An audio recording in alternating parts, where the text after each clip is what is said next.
Stephen was hungry. What could he eat?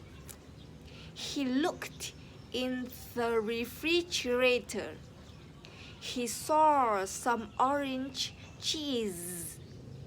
He saw some yellow butter. He knew what he could eat. He could eat a melted cheese sandwich. He took the cheese and butter out of the refrigerator.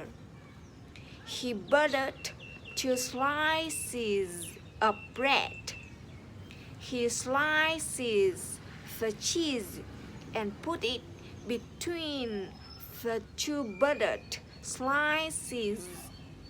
He heated the frying pan. He put the cheese sandwich into the frying pan. After 3 minutes, he flipped the sandwich over. After 3 more minutes, he put the melted cheese sandwich on a plate.